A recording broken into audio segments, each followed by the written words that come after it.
Ang Kwento ang Bahay Ko noong 1963 Part 1.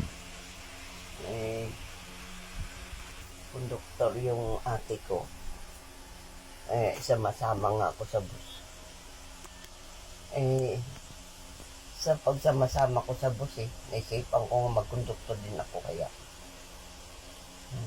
apply ako dun sa sa UBL, United Bus Line.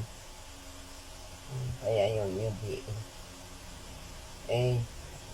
Gis pa nga nun minimum sa bus.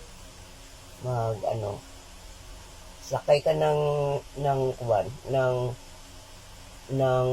bus, 10 piso ang minimum. Yung long distance, kaya po ni course 30.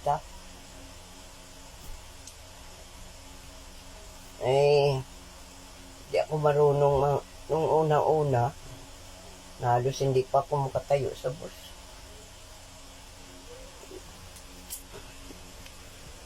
Tsaka hindi ako rin marunong kumenta, kasi nung nag-aaral ko,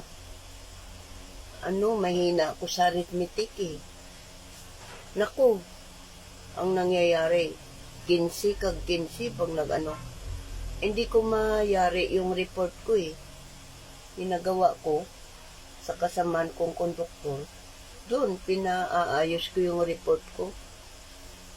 Pero nagbibigay ako ng magkano binibigay ko. Bigyan ko yun si Burunggoy ng bayad pag inayos niya yung report ko, conductor report. Araw-araw ganun. Nung bandang huli, nandun ako naghihintay. Kasi nakapila na yung yung report ko, tsaka yung ticket, magkasama yung report. Bigla akong tinawag, nagulanta ko kasi ating gabi na. Nagulanta ako, Salmingo, sabi nga sabi ko, ako na yun Ay nako, Salmingo, yung report mo to, mali to, ayusin mo to. Sabi sa akin. Nako, sabi ko, ang sakit ng ulo ko kasi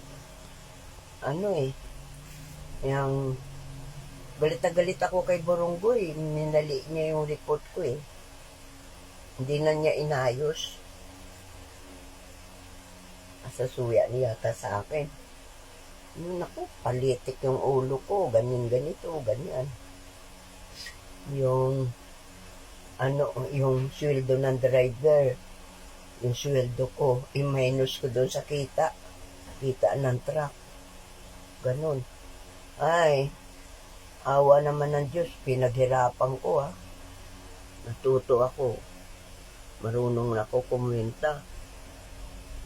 Kasi nung araw, 10 piso, yung 10 sentimos na na papel, tsaka 5, yung ganyan. Ang pira pa noon yun? Yung 20 na papel, ganyan.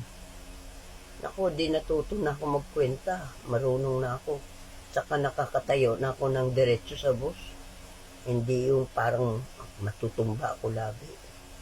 Pag sinabi ng driver na, sige maggarahe na tayo. Kinikwenta ko na kaagad.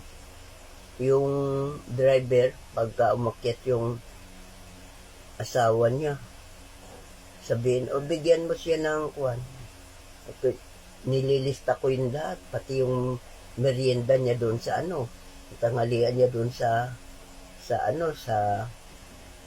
pag tumigil kami doon sa yung tawag niya, pag tumigil kami doon sa Pikampa, doon sa Quiapo.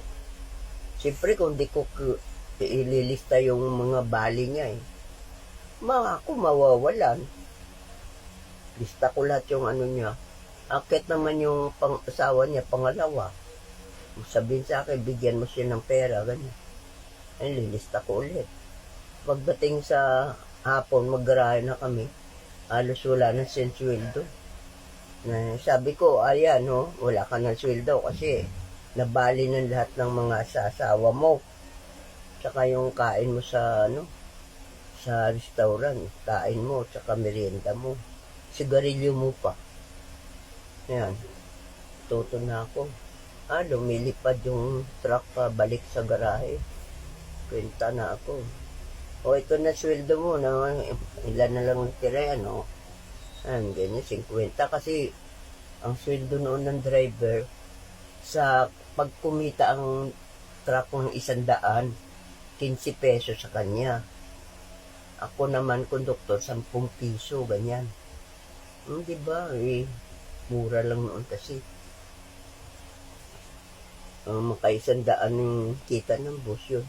15 piso sa kanya. Ganun lang ang sweldo